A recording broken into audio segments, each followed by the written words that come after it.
Jangan lupa subscribe YouTube channel Official iNews dan nyalakan loncengnya. Pemirsa, truk pengangkut sayur terjun ke jurang sedalam 100 meter di Probolinggo, Jawa Timur. Diduga truk tergelincir akibat jalan yang gembur usai diguyur hujan.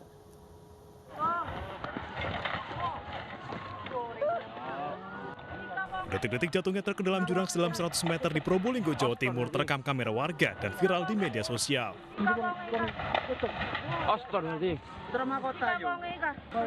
Truk pengangkut sayur ini terguling saat berangkat ke pasar. Peristiwa dipicu kondisi jalan yang gembur usai diguyur hujan. Sopir truk selamat karena sempat melompat saat truk terguling. Pada saat muatan sudah penuh, truk turun mau ke kota.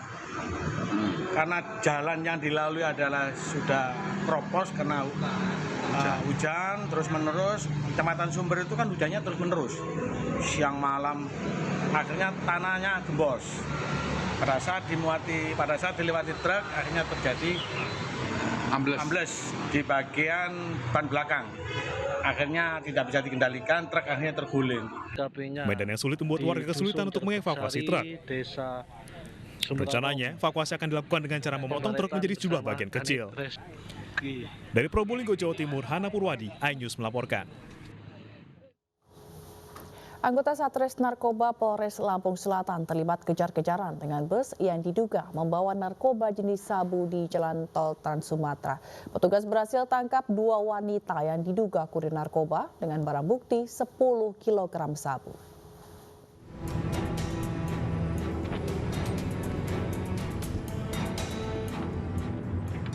Aksi kejar-kejaran terjadi di Tol Trans Sumatera saat jajaran Satres Narkoba Polres Lampung Selatan memburu terduga pengedar sabu yang menumpang bus antar lintas Sumatera.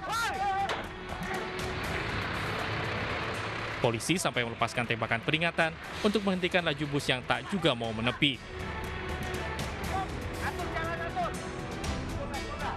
Setelah berhasil memaksa bus berhenti, petugas lantas menggeledah bus dan penumpang beserta barang bawaan mereka. Hasilnya petugas amankan 10 paket besar berisikan narkotika jenis sabu.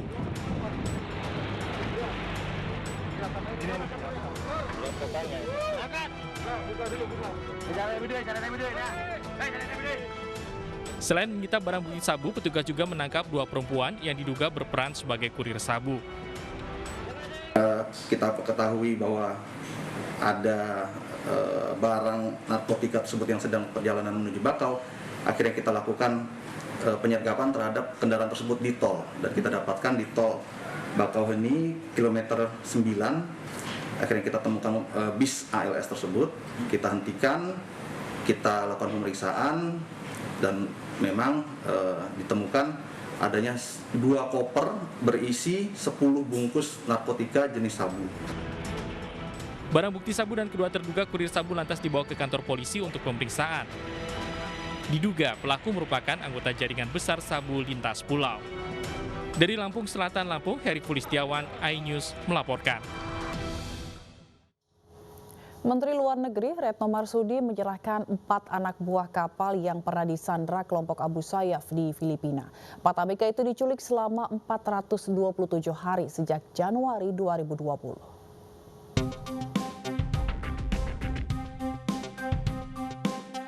Empat anak buah kapal yang disandra selama 1 tahun lebih oleh kelompok Abu Sayyaf akhirnya bebas.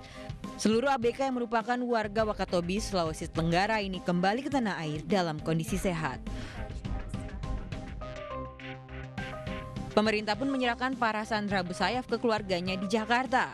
Menlu Retno Marsudi mencatat 44 WNI menjadi korban penyanderaan sejak 2016 dan pemerintah akan memperketat pengamanan di seluruh perairan perbatasan. Saudara-saudara kita ini telah menjadi korban penyanderaan kelompok Abu Sayyaf selama 427 hari atau lebih dari 1 tahun 3 bulan. Keberhasilan memulangkan saudara-saudara kita ini tentunya tidak lepas dari hasil kerja semua pihak. Oleh karena itu, dalam kesempatan yang baik ini, saya ingin menyampaikan apresiasi yang sangat tinggi kepada seluruh pihak yang telah membantu proses pembebasan, khususnya teman-teman dari TNI dan juga dari BIN. Keempat ABK mengucapkan terima kasih kepada pemerintah dan TNI telah membebaskan mereka yang disekap sejak Januari 2020. Mereka mengaku kerap tidak diberikan makan berhari-hari saat disekap kelompok Abu Sayyaf. Dari Jakarta, tim liputan iNews melaporkan. Polisi tangkap pelaku filler payudara ilegal di Tangerang Selatan, Banten. Pelaku diketahui tidak memiliki latar belakang kedokteran atau bidang kesehatan.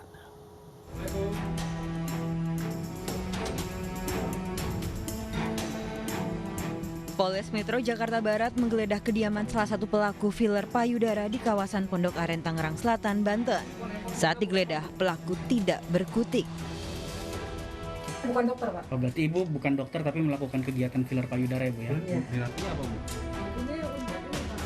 Polisi menemukan sejumlah alat suntik, cairan anestesi, dan cairan silikon yang diduga dipakai untuk praktik ilegal filler payudara. Diduga melakukan perbuatan suntikan filler payudara tanpa izin. Yang bersangkutan juga bukan merupakan seorang dokter. Bang, selain pelaku, apalagi nih Bang yang diamankan tadi Bang? Tadi pada saat penggeledahan di rumahnya, di kamarnya kita menemukan beberapa alat anestesi, sisa suntikan, dan beberapa cairan filler payudara.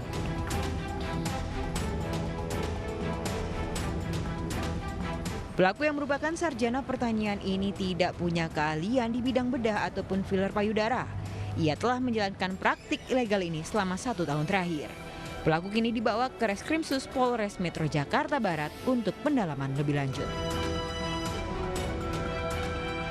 Dari Jakarta, Miftahul Gani, iNews melaporkan. Polisi menangkap pelaku 2 kasus pembunuhan yang terjadi di Kulon Progo, Yogyakarta. Motif pembunuhan masih didalami, namun dugaan sementara pelaku ingin menguasai harta korban.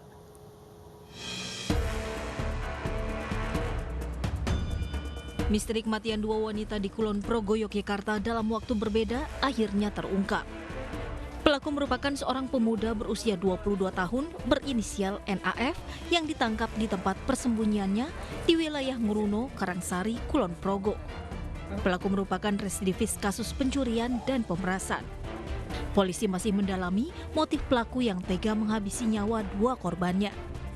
Namun diketahui usai melakukan pembunuhan, pelaku mengambil harta milik korban. Masih dalam pendalaman, ya, motifnya masih dalam pendalaman.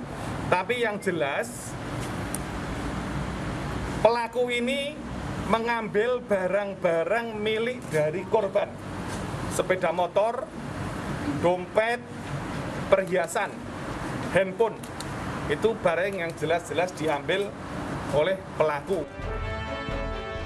Atas perbuatan kejinya, pelaku dijerat dengan pasal berlapis tentang pembunuhan dan pencurian dengan kekerasan yang menyebabkan orang lain meninggal, dengan ancaman hukuman 15 tahun penjara. Dari Kabupaten Kulon Progo, Yogyakarta, Budi Utomo, iNews melaporkan.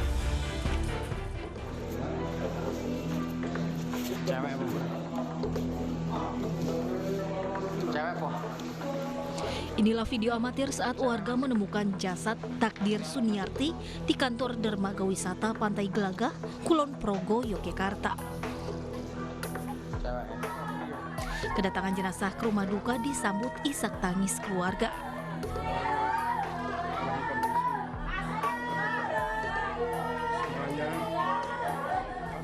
Wanita 21 tahun ini tewas dibunuh oleh pria yang dikenal dekat dengannya berinisial NAF. Pelaku bahkan sudah dikenal baik oleh keluarga korban. Keluarga tak percaya, pelaku yang sudah dianggap seperti saudara sendiri ini tega membunuh Takdir. Untuk itu keluarga berharap NAF mendapat hukuman setimpal.